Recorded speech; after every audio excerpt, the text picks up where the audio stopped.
আমাদের বিডিও সাহেব এবং আমাদের প্রধান উপপ্রধান শৈলেন দাসযুক্ত সেই শৈলেন ঘোষ এবং আমাদের এই গ্রামবাসীদের প্রচেষ্টা রং আমরা এনে দিয়েছি যাতে বাচ্চারা সুন্দরভাবে জল খেতে পারে। আমাদের সর্বশেষ সম্পূর্ণ মাননীয় শিক্ষামন্ত্রীকে অনুরোধ করি, তিনি আজকে তারিখ নিয়েছিলেন, আজকে শ্রদ্ধা আমাকে দিয়েছেন এবং জীবন যৌবন এই স্কুলের মধ্যে করবো সকলেই আজকে ফেলে আসবেন। আমাদের কাছে অনুরোধ, আমাদের মধ্যে এই স্কুল আমাদের সেজন্য আপনাদের প্রধান রয়েছে এই কৃতজ্ঞতা প্রকাশ করি। আমার এতটুকু কাজ। শ্রী রঞ্জন ধারা মাননীয় সভাধিপতি হুগলি জেলা পরিষদ, শ্রী মদন মোহন কোলে কর্মাধ্যক্ষ হুগলি জেলা পরিষদ, সিঙ্গুর পঞ্চায়েত সমিতি শ্রীমতী পূজা দাস, আমি নিজের ভেতর আমি ঝালাই করে নিতে পারলাম, যাচাই করে নিতে পারলাম নাগরিকদের শিক্ষার উপর। এটা আমরা সকলেই জানি। আমাদের মাননীয় মুখ্যমন্ত্রী শ্রীমতী মমতা বন্দ্যোপাধ্যায়ের নেতৃত্বে এই 2011 সাল থেকে বাংলার শিক্ষাক্ষেত্রে এক আমূল পরিবর্তন ঘটে গেছে। গোটা রাজ্যে নতুন 11 সাল থেকে মোট স্কুলের সংখ্যা হয়েছে এখন 7,300। গোটা রাজ্যে 3,100-র বেশি আমরা আপগ্রেডেশন করেছি। প্রাথমিক থেকে আপার প্রাইমারি থেকে সেকেন্ডারি, হাই সেকেন্ডারি। এটা মমতা বন্দ্যোপাধ্যায় দূরদর্শী চিন্তার ফলে এটা সম্ভব হয়েছে। উচ্চশিক্ষা ক্ষেত্রেও আমরা উল্লেখযোগ্য অগ্রগতি করেছি। এই 14 বছরে অসংখ্য কলেজ স্থাপিত হয়েছে। এই সিঙ্গুরেও সরকারি কলেজ আপনারা জানেন মুখ্যমন্ত্রী করেছেন। বহরমপুর, সিঙ্গুর থানা বহরমপুর একটা স্কুলবিহীন গ্রাম। এই গ্রামে কোনো বিদ্যালয়ই ছিল না। তখনকার দিনে ছেলেমেয়েদের পড়াশোনার অভাব ভেবে বা হতে ভেবে আমরা 4জন মিলে স্কুলটা খুলেছি। প্রথমত যাই একটা ঠাকুর দালান, তারপর গ্রামবাসীদের সহযোগিতায় একটা পোড়ো চালের স্কুল হয়েছিল, তারপরে টালির চালের স্কুল হয়েছিল। তারপরে রাউন্ড টেবিলের সঙ্গে যোগাযোগ করি। যোগাযোগ করার পর ওনারা 8 লাখ টাকা অনুদান দেন এবং গ্রামবাসীর 4 লাখ টাকা সাহায্য করেন। তাতে এই স্কুল 6খানা ঘর উপর নিচে মিলিয়ে এবং স্কুলের প্রতিটি কাজ মানে ইলেকট্রিফিকেশন, বাউন্ডারি, টিউবওয়েল, বাথরুম এবং টয়লেট সমস্ত এই টাকাতে আগে কি স্কুলটা এখানেই ছিল? না, কোথায় ছিল? এর আগে ওই বললি বড়া কমলাপুর মৌজায় ছিল। সেখানে কি অবস্থায় ছিল স্কুলটা? স্কুলটা ভগ্ন অবস্থায় ছিল, মানে যে কোনো সময়। আজকে এই নতুন স্কুল পাওয়ার পিছনে যে আপনাদের একটা অবদান, সেই জায়গা থেকে আপনারা যখন তৈরি করেছিলেন স্কুল তখন কি ভেবেছিলেন যে এই জায়গায় আসবে? না, তখন তো ভাবিনি, কিন্তু মনের জোর ছিল যে এখানে স্কুল অবশ্যই অনুমোদন হবে এবং স্কুল আমাদের প্রয়োজন আছে। এই স্কুলে বুথ হয়, এখনও পর্যন্ত বুথ হয়।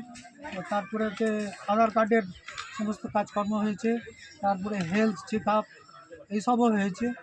সেই সব নিয়েই আমাদের মনে একটা জোর ছিল যে এখানে যেহেতু ভোট হচ্ছে বা ভোট কেন্দ্র তৈরি হচ্ছে, আমাদের স্কুল অবশ্যই দরকার আছে এখানে। সেই ভেবেই স্কুল বিল্ডিং এবং ঘরে দুটি করে দরজা স্থাপন করা। যখন আপনারা স্কুল তৈরি করেছিলেন তখন কিভাবে কি উদ্যম নিয়ে করেছিলেন? আমাদের উদ্যমটাই ছিল এই স্কুল অনুমোদন পেলে আমরা একটা চাকরি পাবো, কিন্তু আমাদের কপালে আর জুটলো না। কারণ আমরা এর আগে কংগ্রেসি আমলেই হোক আর ব্রিটিশ আমলেই হোক, একটা 1930 সালের অ্যাক্ট ছিল, অর্গানাইজার টিচাররা অর্গানাইজিং স্কুলেই টিচারই পায়। কিন্তু দুর্ভাগ্যবশত সেটা পরবর্তী পর্যায়ে চেঞ্জ হয়ে যায়। মানে চেঞ্জ হলো এরকমভাবে, ওল্ড ইডিএনপি যে আইন ছিল সেটাকে চেঞ্জ করে দেওয়া হলো বামফ্রন্ট আমলে।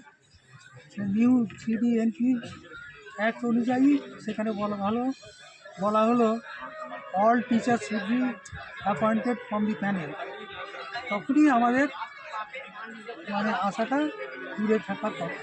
তবুও অনেক নেতাদের ধরেছিল, ধরে যদি এই পদগুলো হয় তাহলে ভালো হয়, কিন্তু সবটাই বিফলে গেছে। কিন্তু তাইগুলো স্কুল আর ছাড়িয়ে, কিন্তু আজকে সেই বৃথাটা কি আজকে মনে হলো একটু স্বপ্ন পূরণ হলো? একদম স্বপ্নপূর্ণ হল।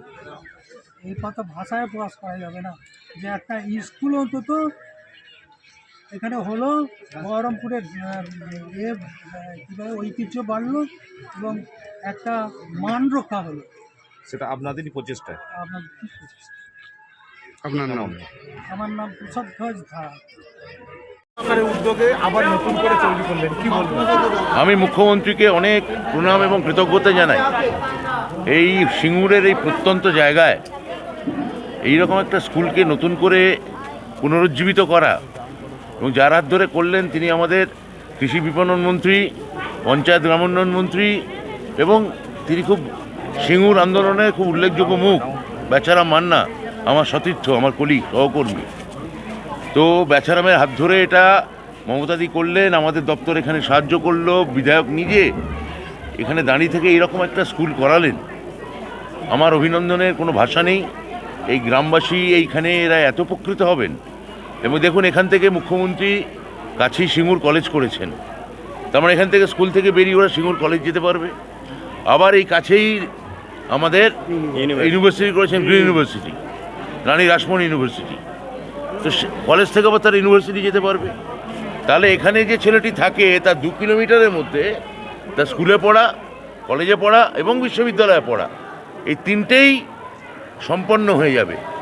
মুখ্যমন্ত্রী যে প্রত্যেক জেলায় একটা নতুন করে ইউনিভার্সিটি করেছেন, আজকে তার সুফল আমরা বুঝতে পারছি।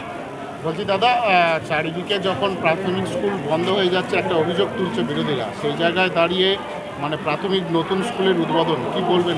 এটা মাতৃভাষা দেখুন উঠে যাচ্ছে, তার কারণ কি? তার কারণ আপনার বাড়ির ছেলে, পাশের বাড়ির ছেলে ইংরেজি মিডিয়ামে পড়তে যাচ্ছে।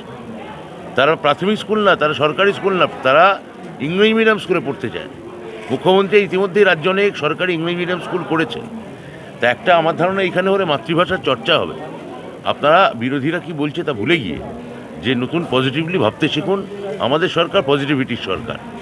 আরেকটা আছে হরিপালের তাজপুরের, আমি এখান থেকে হরিপালের তাজপুরে যাব, সেখানে আরেকটা প্রাথমিক বিদ্যালয় এরকমভাবে উন্নীত করা হয়েছে, সেটাও আমি উদ্বোধন করব।